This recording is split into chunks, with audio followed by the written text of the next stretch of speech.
episode number 3 of the Wine Sessions podcast, and today we have a guest that is not exactly in the wine world, more like startup / entrepreneurship world, Sinisa Rakovic. He's a guy who I met at the meeting at the company I work with, and his energy and I would say hustle was inspiring to me, and I'm happy to have him here as my guest. Sinisa, welcome, and thank you for taking the time. Hey, great to be here, man. Thanks for the call. Yeah, always. So can you give us like a little bit like context? Who is Sinisa? What you do? Like your origin story for the audience? Yeah, so I'm somebody that's been in building companies for over 15 years or so, and so that's kind of like what my passion has been from day one. I spent some time in the corporate world, and I saw what corporates were all about, but really it was it's all about building technology and scaling from 0 to X, right? So that's kind of who I am. That's kind of what defines me. But besides that, so I'm a founder. I'm a 3-time founder and a 3-time father. So I got 3 sons. Amazing, yeah. Yeah. So that's basically it. Yeah. Yeah. So and today you're like building your 3rd startup, right? So Hunch Insights. Can you tell us a little bit about Hunch? Yeah, Hunch is we're a company that basically is solving some of the larger problems that performance marketers have. So scaling performance on Facebook and AdWords. Cool. And I remember when I first was playing with the product, it was connected. I mean, to get this whole thing to a more practical level, it was connected with Google Analytics, and it was useful for meetings like when we were checking traffic or I don't know, like referrals from Facebook and stuff. What I was able to see on your website is that now you guys are more concentrated on Facebook, Instagram, social media campaigns and ads, because let's face it, that's the reality where the audience is. So can you in practical terms explain how, for example, a marketeer like myself or any marketeer whatsoever can play with Hunch? Yeah, so that's when you and I met, which was years ago. Hunch was, we started out as a data science company, right? So a data-driven company where the problem that we were solving was making it easier for people to understand what's happening with their data. So we had a Slack bot, an AI bot, that basically looked at your data, and then you could ask questions, and then you would get answered. So you would ask a question, how many conversions did I get, or how successful is my blog, or what's my top content performing in which country, in which audience, and so on and so on. And that was actually a really, really interesting technology that we built. And we scaled that technology to, over 400 companies. And what happened was that in those 400 companies, we realized that the questions that were being asked were mostly related to either revenue or ad spend, right? And then, So those clients started to pull us into the world of how do I be more successful with the advertising dollars that I have on the channels that I'm placing my ads on. And so we started talking to companies, and companies started pulling us into that direction of automating their workflow. So as Hunch, our first product was basically automating the data science or the data analytics part. We started to automate the performance part, which was how do I make sure that I spend the best amount of dollars on the best people with the best creative.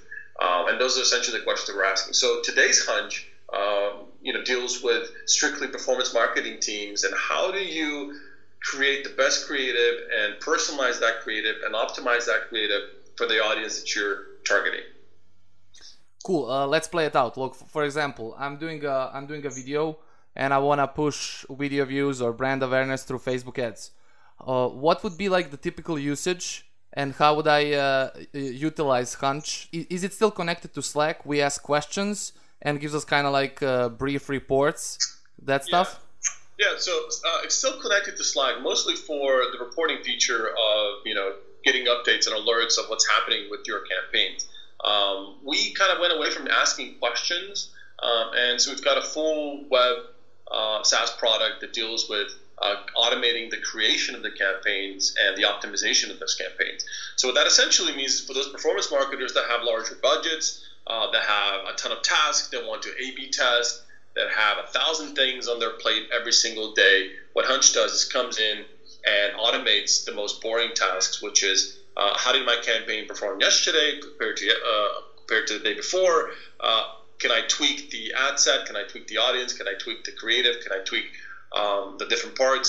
Hunch basically automates that through rules. So you tell Hunch certain things that you want to automate, and it will automate it for you.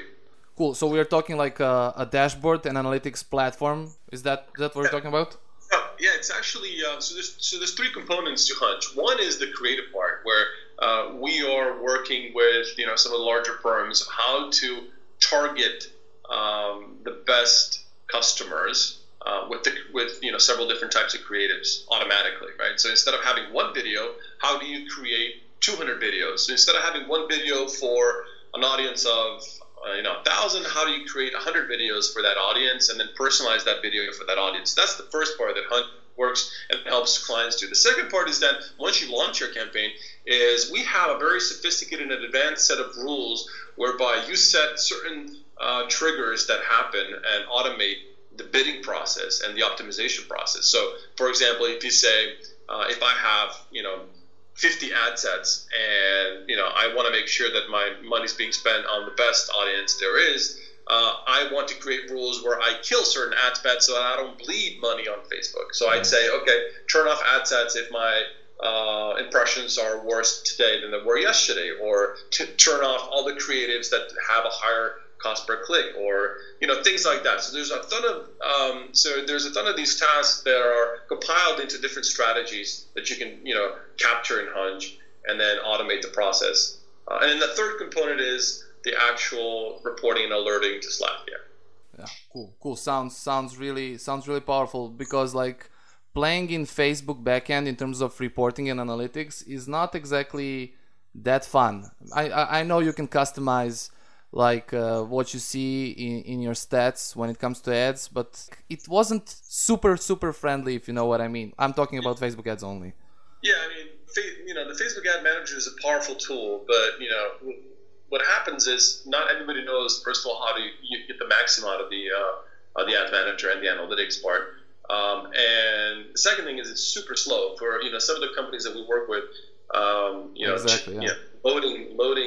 For example, we've got a client that has 3,000 ad sets and over 10,000 creatives, and just working in Facebook is a pain in the ass every single day. So what we do is we basically take all the important things that Facebook gives you through the API and then automate the process on our end. So.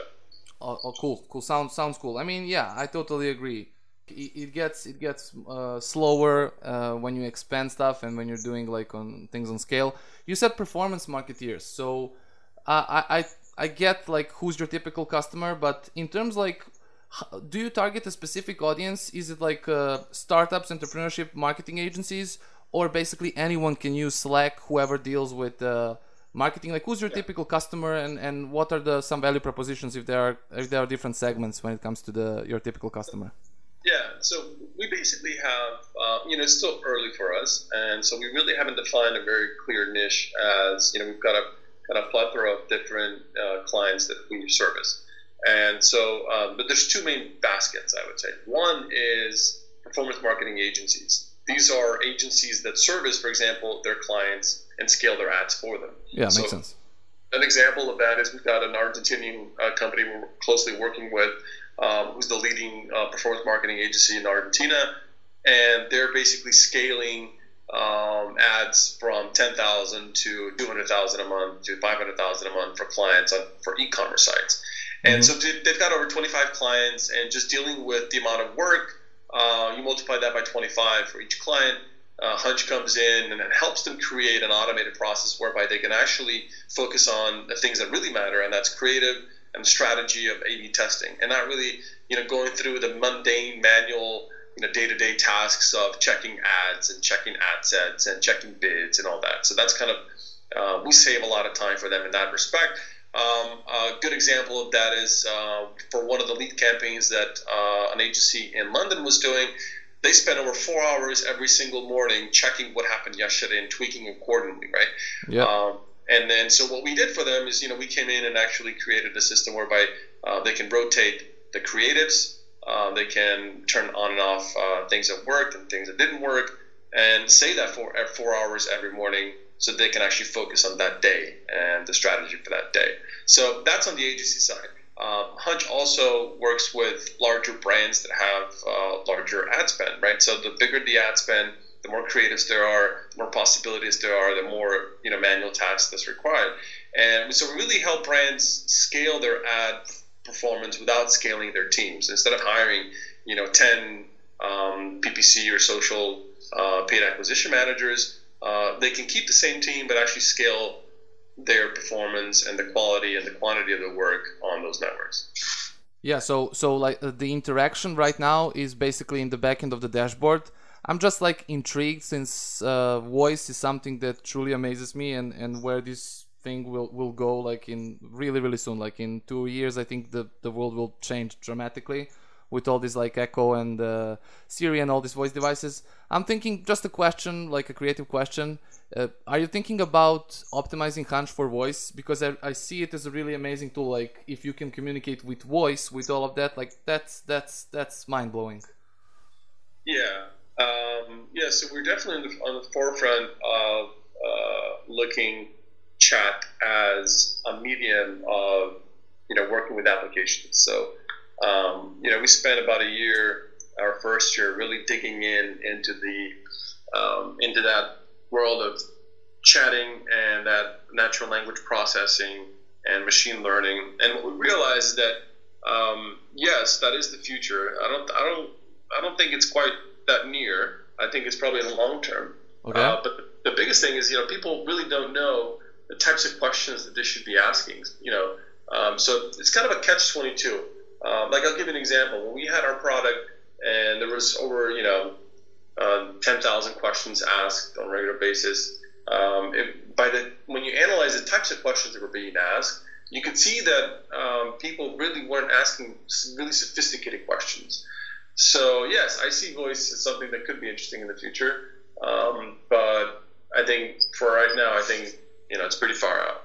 Yeah, I think there's that switch in our heads. Me, for example, I'm using Siri, and people are usually asking typical questions like, what's the weather, what's the score, remind me to do this, remind me to do that. Honestly, like when there's that switch in our heads, like to ask questions, to get like outside of our comfort zone, I don't know when that will happen, but as soon as it does, like I think that will be the major push there. The guess is it'll probably take a few generations. That generation that will be born with super capable voice assistants, right? I think that generation will probably be used to asking questions, just as the generations that were born with internet are used to asking questions on Google by typing them in, right? So I think it's a generational thing. I think in my view, I think it's really, really hard to get somebody to change their habits. So yeah. Yeah. In any case, it's super fun. I was checking some stats when it comes to using voice to search through Google and through internet, and the stats are going up. And I have no idea where this will go or when. But yeah, it's super fun. Moving story back to Hunch. You guys at the moment are located in Belgrade, right? And if somebody wants to do like a demo or sign up for Hunch, are you guys offering some trial period, stuff like that? And what about your team? Like, are you guys looking to recruit? Like, give us the right hook about Hunch, really. Yeah. So Hunch is located in Belgrade. We're a U.S. company that's building out of Belgrade. We are expanding our team for this year. So there's several different roles that we're filling, including engineering, including marketing, customer success, and so on. We work, basically the clients navigate to the website, and then they just sign up for a demo. And then we schedule a demo with them to see if there's a fit. And it's really about discovering what the client and what the customer is doing, and helping them, improve their performance through certain strategies, and then figuring out if it's a fit for them to be using Hunch, right? Yeah, makes sense. Moving the topic to a thing that's really like super popular these days, and that's entrepreneurship and starting a startup and doing all that. So being an entrepreneur and having a startup is a popular thing, obviously, and I kind of get sick about that sentence. Like, my company is building the Uber of this, we're the new Facebook of that. As a veteran, having already sold your previous startups and what it really takes to win, and with the experience with Hunch, can you give us some context, like how much sacrifice having a startup really is, the challenges you face, and... Yeah, there's a lot of questions loaded into that one question. Yeah. But yeah, so I mean, I started working in what they call startups before they were called startups, right? Check. So that was the first company that we built was a company that built technology for the construction industry, and as you mentioned, sold. Companies really get acquired. So when you build something that's of value, that's innovative, that's interesting, that creates higher returns, usually companies are on the lookout for those types of companies, and then they acquire the company. It's really more of a pull than a push. At least in our case, that was the case. But yeah, what it takes to succeed, I mean, in anything in life, what it takes to succeed is just dedication and a certain mindset. I think with the proliferation of different types of startups and thousands of different startups, it's great. I think that's super important to have that entrepreneurial mindset, but that's not for everybody. And I think people realize that not everybody is set out to have that mindset of complete risk. Right? There is no security. There is no month-to-month paycheck. There is no big corp that's looking after you. It's a very, very different mindset and only specific types of, I think, personalities and individuals can thrive in that. And those are the people that really have nothing to lose, that are going all in. There is no plan B. There is no, I would say, what's going to happen after the startup. So once you come in and you give it your all, and you really have to dedicate at least 24 months to make something happen. I think what I see as one of the biggest problems that locally here and also everywhere else in the States, Germany, is people give up too soon. They say, I'll give it 6 months, and if nothing happens, or they'll try it even a year, right? But yeah, there's no patience. Yeah. To get to something meaningful, you really have to put in the time. You really have to put in the time to first find the right team. Then you have to put in the time to find the right customers. Then you have to put in the time to really scale that. And I mean, less than 24 months. I mean, and I'm talking about the 99.9% of the startups that are out there. Obviously, there are startups that can scale super quickly. But even the ones that become unicorn, and you think that they're an overnight success, usually behind those stories are 2, 3, 4 years of struggles to get there. And so that's kind of like what I see is people coming in into this utopia where they can come in and say, hey, I'm gonna work at a startup and it's just gonna blow up after a year and we're gonna be super rich and blah blah blah. And I think that's kind of the wrong mentality of why to be in a startup. Coming from that viewpoint of actually being successful in one of the startups, it's really, really about the game. It's how the game is played, and the people that you play the game with. It's very rarely about the upside. I mean, the upside is there, but it's never really discussed in the matter where you're thinking like, for example, when you get your first large client, you always think there's going to be champagne. There really never is. There's you get the first client and then you have to get the next one and you have to get the next one. When our company got acquired, there was no champagne. It wasn't like, it was really about the game and how it's played and who you play it with, right? And that's really addictive. And somebody that's been in that and has had any amount of success really wants to be in there because it's so dynamic. There's so many different angles to it. There's so many things you have to be thinking about that thinking about anything else where you're just thinking 8 to 5, 9 to 5. That's just something that's not an option for those people that have been in it, right? I mean, you could probably do it for a year or two, go to like a corporate job or something, but other than that, you always want to be in that game, right? Yeah, completely. You probably know I'm a huge Gary fan, and the thing I think I learned from him that was the most impactful for me, like closing in on my second year in a startup, it's patience. And you said it, like you really said it, like you gotta fall in love with the process. It's not exactly like you love the finish line or you dream about getting acquired or putting a lot of cash in your pocket. It's not about that. It's the process, and whenever you score a win, there's like a sprint. That's another sprint you won. You move on to the second one and the third one and the fourth one, and you care about the marathon, but you never really want to see that finish line because the process is so fun. And also there's like that fancy moment that people I think at least like people don't understand that you really gotta sacrifice all that fancy stuff. There, you said like there are no champagnes, there are no cars, there are no expensive suits. Like you literally like put on a shirt, go to work, and don't look at the time. It's the process, really. And those are the things that really matter, right? So I mean, that's true for anything in life, right? So it's not about having that house, right? It's not about having the car. It's really about how you got to that point and all the experiences that you kind of cherish and the relationships you build and the stories you can tell. It's really like those are the things that kind of keep you moving, right? So the challenge is the thing that pushes you forward, and I think that's what startups are really great at, right? Because you either deliver or you don't deliver, and you kind of look at yourself in the mirror and you say, hey, did you deliver or did you not deliver? There is no large team of 50, 60 people behind which you can't blame no one.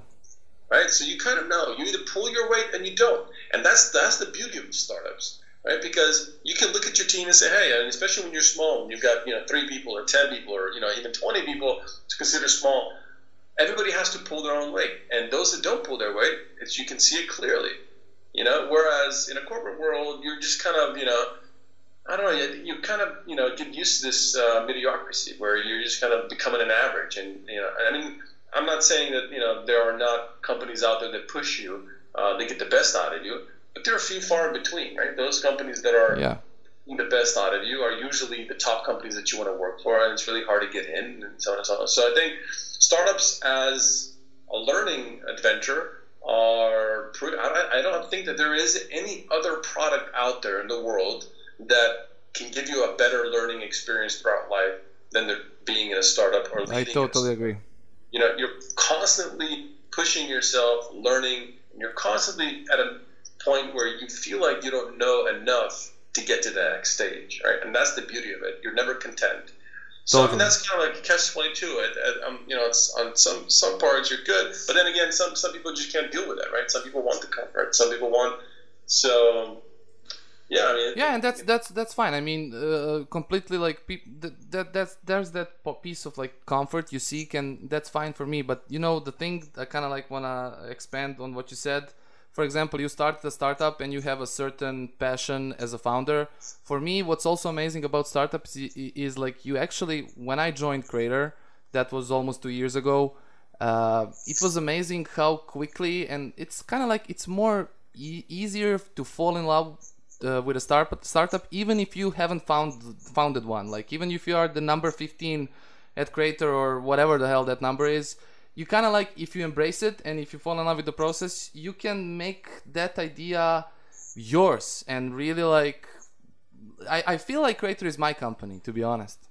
Yeah, and that's the beauty of it, right? Because you see your work and the sweat that you put in, you see the benefits in the end, right? So I think large companies are very inert companies where it's slow things, and people that want to see change in a company, it's really hard for that to happen, in a big environment. And, I think a good analogy, I think I remember reading somewhere was, corporates are like, large cruise ships where you try to move a cruise ship, 2 degrees to the right. It takes a long time, it takes a lot of effort, and you barely see the 2 degrees, right? Where if you're in a speedboat or if you're in a smaller boat, right, and you're just cruising along, making those changes and cuts are very visible and fun, right? So that's kind of like when you relate that to your day-to-day work is you see the instant gratification of actually having a result and delivering on that result and looking yourself in the mirror and say, hey, I did that. And, the company benefited in that way.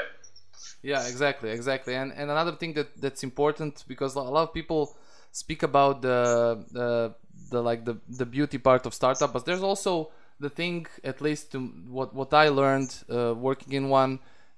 You gotta understand that 95% of what you do it's not exactly pressure, but we can call it pressure in terms like you gotta be able to eat shit and do a lot of stuff that you don't find as fun as doing, because it's that dynamic. It's really important. There are no many people. It's not a cruise ship. It's like a smaller boat.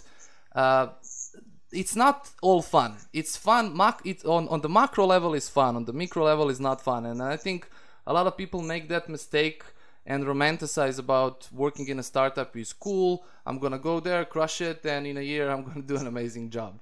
You know, that's one thing that I think I gotta mention here. The other one that really frightens me, and I'm interested in your opinion here, is a whole world of investors, angel investors, seed investors, Series A investors. Anyone can really spend money, and there's like a lot of startups, big and small, that are losing money. And my fear here is that mindset of like having someone to save you from losing money, save you from dealing with expenses is dangerous. And the reason why many startups fall and will continue to fall is because people rely too much on investors. What are your 2 cents on that, and how do you what's your mindset on it? Yeah, so there's 2 schools of thought, right? So you have, the bootstrap strategy and the venture-backed strategy, or, angel-run venture-backed strategy. And I think both strategies are successful in their own right.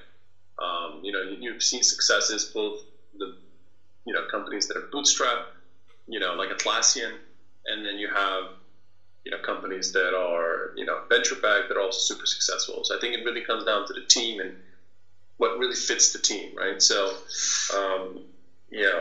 having capital with purpose is always good, right? Capital without purpose is, not good. So, it's a big subject, and a lot of different people have different views on that subject. My particular view is, at the stage that I'm in and the, companies that I've built, it would have been really difficult to just do it bootstrap, right? Specifically for the types of companies that we were building. Yeah. So in our case, it really made sense to have, initial capital after, let's say, a year of what they call bootstrapping. After a year of working on the idea and product, you start bringing in partners. And what's really important, it's really not the capital that you're bringing in, but the partners that you're bringing in. A lot of people kind of overlook that fact, that it's, the capital is always there, right? So you can always find capital if you've got something that, is worth somebody's time. So, but who you bring in is really important. And, whether you're bootstrapping or whether you're, building a business through venture capital, it's really about building the right types of partnerships with people to help you get to the next level, right? And that's whether you do it, through venture back or through bootstrap. That's really the key. And I think a lot of people miss that. That people think that they can do it themselves. It's really difficult. There's there are outliers that can do it all themselves, but most people really need to kind of hunker down and think about building the company and what makes sense. Every team has holes. Every team has deficiencies. And the question is, how are you going to deal with those deficiencies, and how are you going to deal with those holes? If you're bootstrapping and you want to deal with those deficiencies, can you hire somebody to work for peanuts? Mm-hmm. Have skills that you can actually bring in people that will help you fill that hole for very little money, or do you have skills in bringing in investors and going after the top people to fill that money, to fill that hole? So it's a varied subject. I'm personally it really depends on the type of project you're building, right? Yeah, of course. If you're building a project as a side project, bootstrapping that to a certain degree, and then keeping it bootstrapping is great, right? If you're going after a $100 million company or a $1 billion company or a $1 billion problem, it's going to take you a long time bootstrapping to get to that point, right? Yeah. Everybody else in the market will have capital on the side that they can deploy and scale. So, let's just take two examples, right? Let's say 2 companies start the same idea at the same time. Okay. Right? And equally capable teams, right? And let's say one team is not going to take a salary; they're going to build a product for a year, and the other team is going to take a salary. They're going to have some angel investments, and they're building the product. It takes an equally amount of time to build a product. Let's say it takes about a year to build a minimum viable product. On the one hand, the VC or the angel-backed guys gave away 5% of the company or whatever, right, in the initial stage. The other guys didn't, right? But the other guys had something to eat. The problem, the good thing is when you have a venture-backed company, you're always looking to partner with the next venture capital firm that will get you to the next level. So in that scenario, after a year, the VC-backed company, and let's say they have an equal amount of customers even, right? So let's say they have, I don't know, an X amount, and they're at the same revenue level. When the VC-backed company goes and actually raises, they have a lot more firepower to scale from 10 customers to 100 customers, right? They can deploy, and obviously we're talking about, equally, the decisions are equally sane founders, I would say. So they're not going to go buy Ferraris with that money, right? Or they're not going to go buy offices. That they will deploy that capital in a smart and efficient manner, right? So that's the key. It's really not about having the money. It's really about deploying that efficiently. You mentioned that and at the beginning of the question is like, hey, anybody can spend money. Yeah, that's true. But not everybody can deploy money in an equally efficient manner. So that's really a skill set. And then, so if you can create a strategy whereby, I can get to, the 100 customers faster, it's really about getting there before somebody else and owning or being first in the market. And that's kind of the mentality that I agree with. And if you read, from 0 to 1, Peter Thiel's book, he talks about going into a place where we can create a monopoly, right? And in order to do that, you kind of have, once you get in, you really have to get in fast in order to create that monopoly or to create a leading position in that.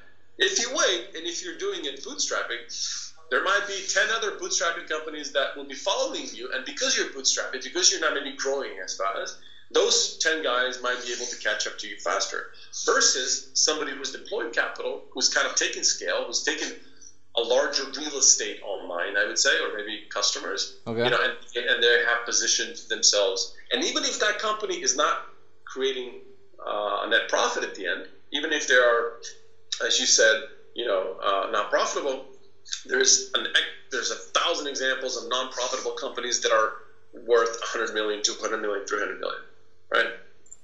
Yeah, I totally agree. It's like the question of what you want to do and what you want to achieve and how fast you want to go. But honestly, I definitely don't want to sound like a smartass. I'm far from a experienced guy to deal with investors. But what I've learned being in San Francisco and doing pitches for my boss and being part of a fundraising team is you really need, if you want to raise a Series A round or a big amount of cash, let's call it like that, you really need experience. No matter how good is your idea, you said it, like you gotta know how to deploy that money.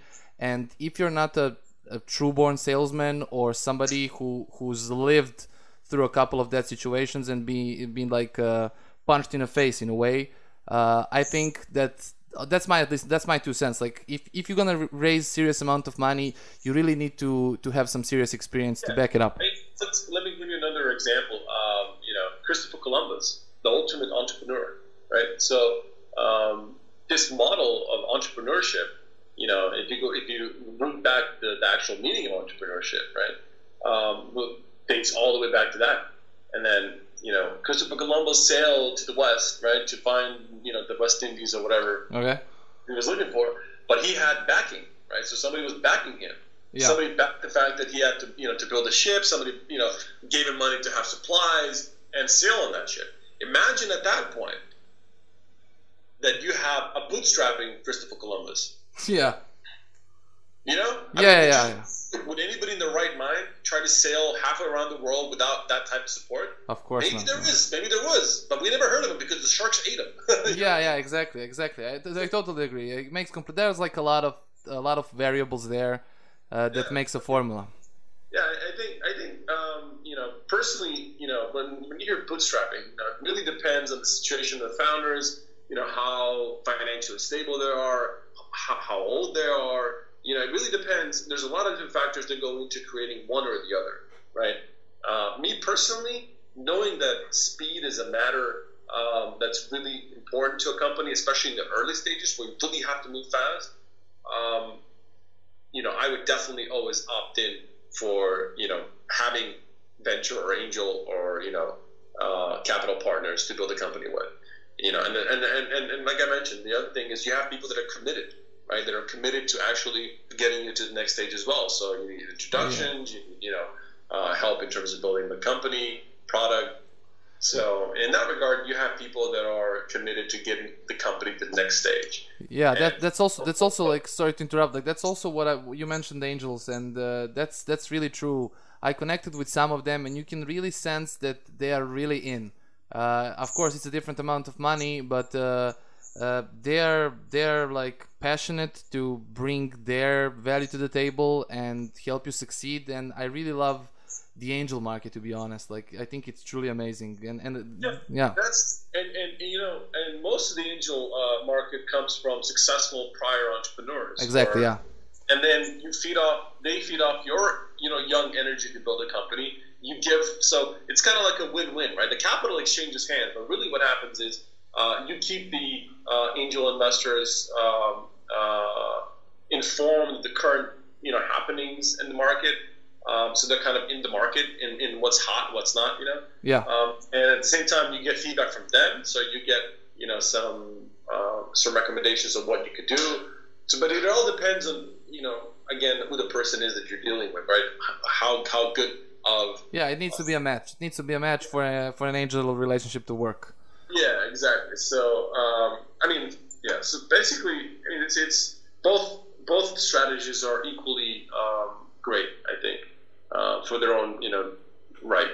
So, I think the next question kind of will like round up what we discussed so far. Like, what is do you remember or your biggest mistake you made and lesson that you learned? Because I'm a big fan of mistakes, as weird as that sounds, because you learn something and then you can double down in your next step. So what is the like mistake you really appreciated so far? Is there a mistake? Yeah. Or I mean, there's 1,000 mistakes. Of course. And you know, there really is no one where it's like, hey, you know, it's the one big mistake. Usually, those types of mistakes are, you know, tied to some types of relationship that you have with people.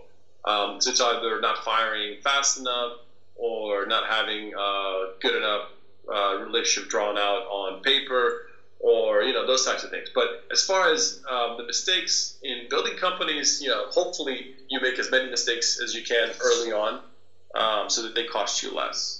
And so the thing that, you know, one mistake that kind of stood out for me is not moving fast enough to something where I had, and no pun intended, a hunch where the market was heading. And that was in our first company that we were building. We were building out a product, and it was a great product. But at the time, there was a tectonic shift happening in the industry we were dealing with in construction. Okay. And what essentially happened was that we could have moved maybe 6 months or maybe even a year faster to the new direction.